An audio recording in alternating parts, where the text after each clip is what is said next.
Hey guys, Poro here with another video, this time breaking down everything you need to know for Worlds 2025. We'll go over the general details of the event, the format, and a brief rundown of all the teams participating. If you want a more detailed breakdown of any of the teams mentioned here, go check out one of the individual videos I did for each team. At Worlds this year, we've downsized quite a bit. PCS, VCS, LJL, and LCO all merged into one region now known as the LCP, and the CBLOL, LLA, and LCS merged into a region called the LTA. Because there are now technically only 5 regions for the year, each region was given 3 world spots by default. There are 17 teams participating in total, as an extra seed was given to the 2 best performing regions at MSI, those being the LCK and LPL. So we have 4 LCK, 4 LPL, 3 LCP, 3 LEC, and 3 LTA teams at the tournament. The matches will start on October 14th at 4 AM EST, other time zones will be shown on screen. This match will be between the LCK 4 seed and LPL 4 seed, so that the main event will have just 16 teams in it. If you watched prior World Championships, you might be surprised at how short this tournament will feel. In past years, we've had 3 stages: play-ins, groups or Swiss, and knockouts. Because the number of teams participating are lower, the only play-in we get is that one match, and the main event will start basically right away with just Swiss and knockouts. Swiss starts on October 15th at 1 AM EST, as the tournament is taking place in China this year. There are plenty of places to watch the tournament, including Twitch, YouTube, and the LoL Esports website, as well as a handful of other streaming platforms like Soup and Bilibili for other languages. We also just got our official list of co-streamers for the event, so if you prefer watching it that way, then check out these graphics to see if your favorite streamer is on there. One more thing to mention before going into the format is that this tournament will be using Fearless Draft. If you haven't been following along all year, Fearless format is essentially that any champion played prior in the series is now banned. So the 10 champions played in Game 1 are banned for Game 2, the 20 champions in Game 1 and 2 are banned for Game 3, and so on. For the Swiss stage, it works the same as it did in 2023 and 2024. The 16 teams are all given a seed based on how they performed in their region, with winners given the 1 seed, runner-ups the 2 seed, and third place the 3 seed. Depending on who wins the play-in match, either the LCK or LPL 3 seed will be promoted to 2 seed for the Swiss draw. This way, there are 5 1 seeds, 6 2 seeds, and 5 3 seeds. In round 1, 1 seeds will be drawn against 3 seeds, and 2 seeds will play against other 2 seeds in a best of 1. The way Swiss works is this: if you win a match, you move up to 1-0, and if you lose, you go to 0-1. Every team who has the same record as you gets moved into the same pool you're in, and you get your next match from that, so 1-0 teams will only play against other 1-0 teams. To make it out of Swiss stage, you need 3 wins. Doesn't matter if you're 3-0 or 3-2, you just need 3 wins before you get 3 losses. In any match that determines being promoted or getting knocked out, the teams will play a best of 3 instead of a best of 1. Also, rematches are not permitted, so draws before each round will be pseudo-random to avoid those rematch draws. The knockout stage is the same format you all know and hate, the single elimination best of 5 where 8 teams will become 1 to crown the World Championship winner. If it works the same way as last year, the 3-0 teams will be put into Pool 1, the 3-1 teams in Pool 2, and the 3-2 teams in Pool 3. Then, the 3-2 teams will be matched against a 3-0 team, with the remaining 3-0 team playing against one of the 3-1 teams. So for quarterfinals, it's better to have finished Swiss stage with the best record possible.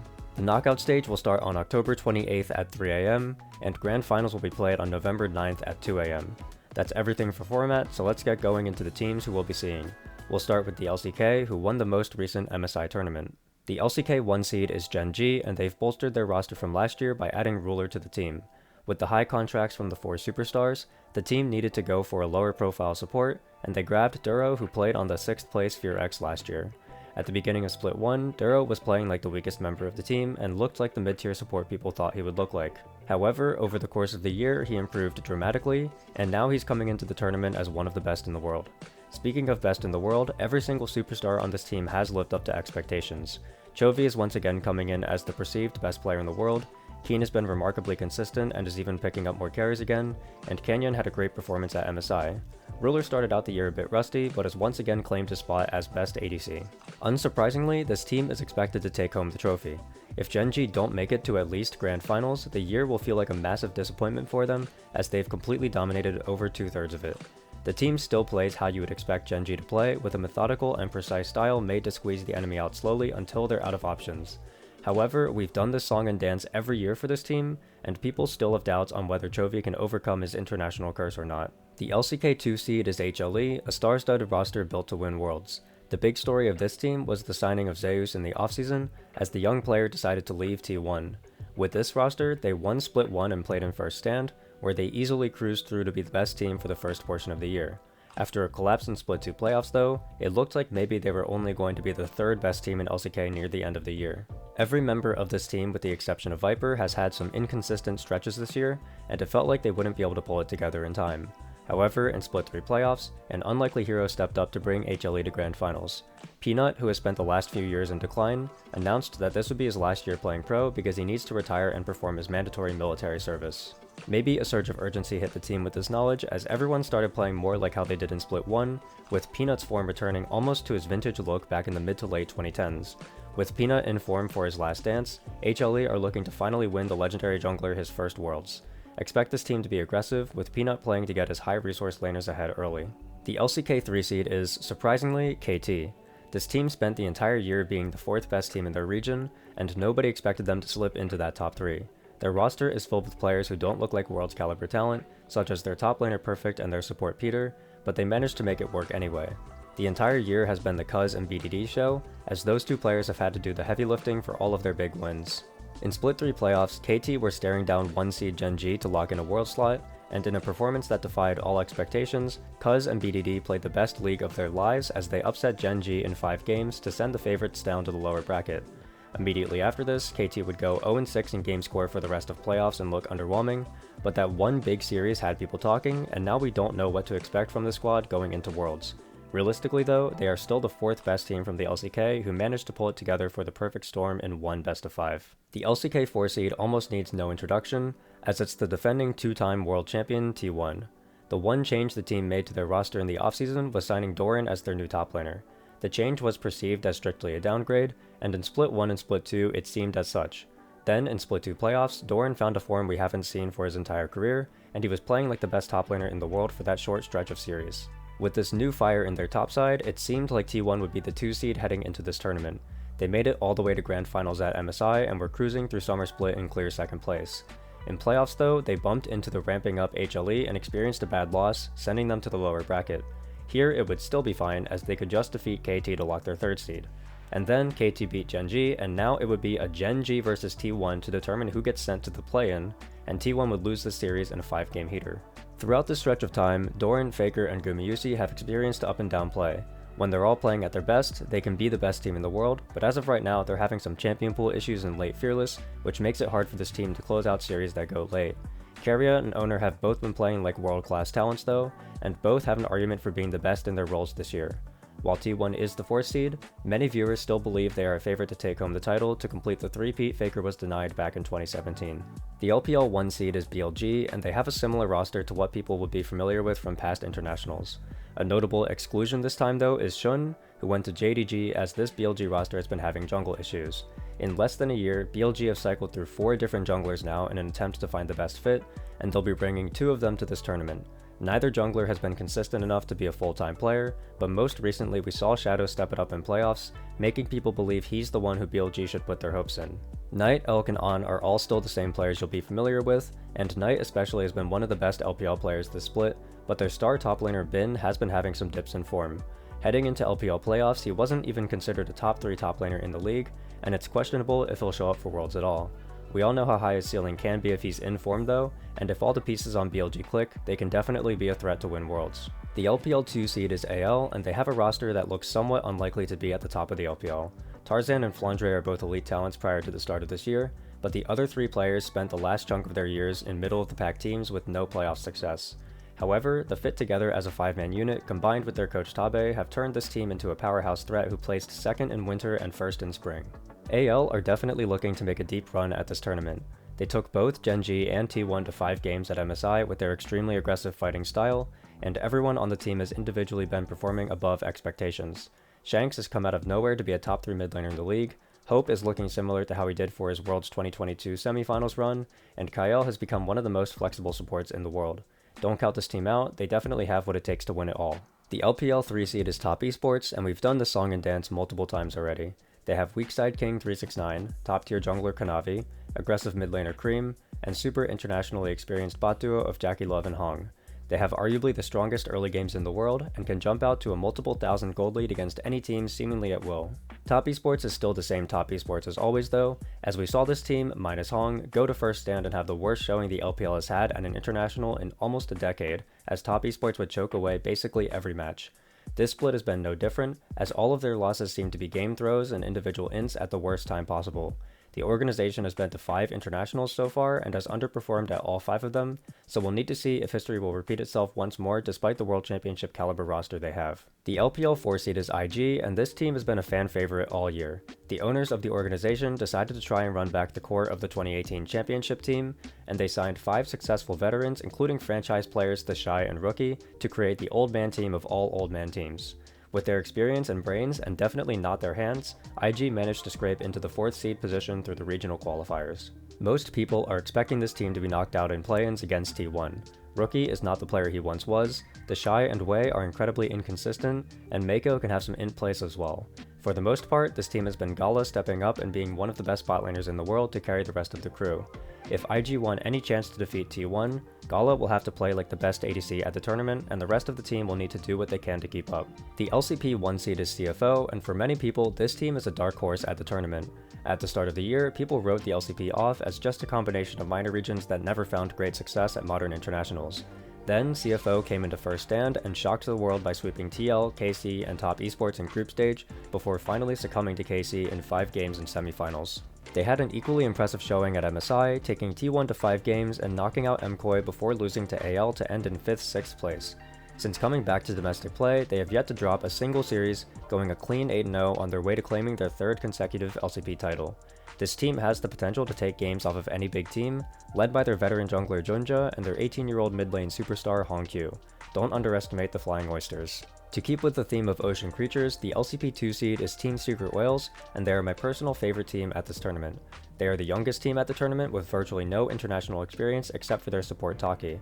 The main driving force for this team at the start of the year was their bot duo, but they routinely underperformed in playoffs despite having great regular seasons. Then in Split 3, their 17-year-old jungler Histo and 18-year-old mid laner Dyer finally stepped it up, and the team clicked in a way they hadn't before as they 3-0'd the Vietnamese favorites in GAM on their way to Worlds qualification. I have no expectations for this team. I think they can beat a lot of the opposition, but they're also prone to throwing leads after getting too excited, and their lack of experience might end up biting them in the end. However, they're a super fun and aggressive team to watch, and I hope you'll all end up enjoying them as much as I have. The LCP 3 seed is PSG Talon, who are coming in with a recently unretired Maple and an older Karsa. These 2 players, along with the rest of the squad from 2024, spent the first half of the split struggling with a game score of 0-8. Since their drastic loss streak though, they turned it around and won 9 straight games before finally losing to CFO in playoffs. Their new playstyle that sparked the improvement was around Karsa, as PSG are one of the more proactive teams when it comes to invading camp timers and playing around winning lanes. At the tournament, PSG will definitely struggle to pick up wins. If they do though, it will be through a combination of Karsa's new style as well as Betty's consistency. Betty has been the team's best player this split, and he's still playing at a level that can rival many of the other bot laners at the tournament. Keep expectations for this squad low, but don't be too surprised if they end up playing spoiler for some Western teams. The LEC 1 seed is G2, a sentence we seem to hear every year. After their failure to make it out of Swiss stage for 2 years in a row, G2 decided to make huge changes as they brought in a new rookie jungler and a new support. With this roster, they struggled heavily in the first 2 splits. Skewmond was playing way too passively, Lebrav had no synergy with the jungler, and Caps and Broken Blade were trying too hard to carry on their own. At MSI, they had a pretty miserable showing that sent their team back to the drawing board for how they want to play going forward. Ever since the start of Split 3 though, the squad has shown tremendous improvement, and they are now the best team in Europe by far once more. Their jungle support synergy has been great, and Caps is looking like one of the best Western players once again. Maybe this will finally be the year G2 can break their Swiss curse and make it to quarterfinals. The LEC 2 seed is MKOI, but unlike past iterations of this former Mad Lions roster who scraped their way into internationals to the dissatisfaction of the LEC fans, this MKOI roster absolutely deserved this spot, as they've been at the top of the table all year. Supa and Merwin are looking more consistent and confident than last year, and Elyoya is still one of the best junglers the West has. The big change the team made in the offseason was dropping their previous mid laner Frescowie for NA import Jojo Pune, and this change has raised their ceiling drastically. Now that the team has a reliable mid laner, their game has become a lot more stable, which explains why everyone on the team seems to have improved from last year. MKOI shouldn't be expected to make it out of Swiss, but it isn't out of the realm of possibility either, and I would be shocked if they repeated their depressing 0-3 exit from 2024. The LEC 3 seed is Fnatic, and they were honestly not expected to be here. They started off their first two splits playing the tried and false mid-jungle combination of Razork and Humanoid for the 20th year in a row, and after another set of good regular seasons into playoff collapses, the org finally decided it was time to let go of one of them. They got rid of Humanoid for Summer Split, and in its place they went for the odd choice of Poby from the LCK CL. Poby is a facilitating mid laner who likes to make plays, but his ceiling never looked that high in the LCK CL and the signing looked weird. However, it turned out Poby's style ended up complementing the team very well, and they've finally taken steps towards playing like a stable team. Because Poby is fine on lower resources, Razork can focus his energy towards playing for the veteran bot duo of Upset and Mickey, and this formula was able to defeat the favored KC in the Worlds qualification match. Don't expect Fnatic to make it out of Swiss, but they look like they finally have a more promising path forward for next year. The LTA 1 seed is FlyQuest, and this should come as no surprise. After dominating Split 2, they went to MSI as the perceived best Western team, and they made good on that promise as they got all the way to the 5th-6th place match where they would lose a crazy 5-game banger against BLG. What you need to know about this team is that they're very similar to how they looked at Worlds last year, except everyone on the team has improved to some degree. Masu has looked pretty good for his second year, and Bwipo has even been more consistent if you can believe that, but the big story has been their jungle support duo of Inspired and Busio. Inspired has looked like a top 5 jungler worldwide over the course of the year, and Busio took a massive step forward to become an elite support. For many LTA fans, they believe Fly should make it to quarterfinals, and we may even be at the point where failing to get there would be viewed as an underperformance. In terms of style, FlyQuest might be one of the slowest teams at the tournament. They love to play to minimize mistakes and punish any slip-ups the enemy team makes, which results in a team that can rarely ever be upset. I question a bit how high their ceiling can go with this style, but they've proven they can take games off of even the top Eastern teams if those teams make one too many mistakes. The LTA 2 seed has been a fun story as it's VKS from the LTA South. Heading into cross-conference playoffs, a lot of the NA fans had issues with the fact that the South got a guaranteed world slot. If you won LTA South, you were granted at minimum the 3 seed. Fans of the North claimed that NA have the 3 best teams, and that giving the South a seed would result in weaker international competition. However, cross-conference started off with a bang as the South 2 seed Red Canids beat the North 3 seed Shopify Rebellion, and VKS then followed suit by beating the North 2 seed 100 Thieves in the lower bracket finals to earn their overall 2 seed. With the top 4 teams from the LTA being 2 North and 2 South, nobody can deny anymore that this Brazilian squad deserves to be at this tournament. VKS has a fun mix of talent with Korean import Miru as their mid laner and LEC support import Trimby who signed on to help the team develop. The rest of this squad is Brazilian talent, and I think they're all good enough as a unit that they could take games off of a number of teams at Worlds. When the draw happens, anyone would probably be excited to draw VKS, but be careful expressing that sentiment because this squad definitely has what it takes to get a few upsets on the board. Finally, the LTA 3 seed is 100 Thieves. With the new LTA format this year, 100 Thieves were given a provisional guest slot in the league, which is essentially a fancy way of saying this is their last year. We recently got confirmation this is true as well, as Sentinels is going to replace 100 Thieves on that guest slot for 2026. For 100 Thieves' swan song, it actually didn't look good. They finished regular season in dead last, and some players in the league were saying 100 Thieves were the easiest opponent to beat. In an attempt to change something, 100 Thieves subbed out their young top laner Sniper for the older veteran Dokla, and immediately they started winning. Due to their poor regular season, they had to start their playoffs campaign from the lower bracket, and here they would play a whopping 6 elimination best of 5s on their way to claim their world slot. The team plays an aggressive brand of league as they play with a fight-first mindset. They have no problems dropping side waves to show up for an objective or set up a trap play, and this style was good enough to triumph over much more established teams like TL and C9. At Worlds, I don't expect 100 Thieves to make it very far, but it's neat that the organization gets one more attempt at an international before they exit the league for good. That's going to do it for the teams. I hope that was good enough to give you a brief summary of what's going down at Worlds this year. Again, if you want a more in-depth look at any of the squads, check out my individual team breakdowns, which dive in to take a closer look at each player and the team's playstyle. Expect some more Worlds content as well in the near future. I'll be uploading my player and team rankings as always, and I'll also be doing daily coverage of all the tournament matches to give summaries to anyone who missed the games or want to get my predictions for the upcoming days. I recently started a Patreon for people who want to support me more while I'm making these videos. I have 3 tiers, each with varying amounts of benefits including different types of behind the scenes content, and even a custom Poro drawing that I'll display in video outros. If that interests you, check out the Patreon link in the description. I'll see you all for the next one. Bye!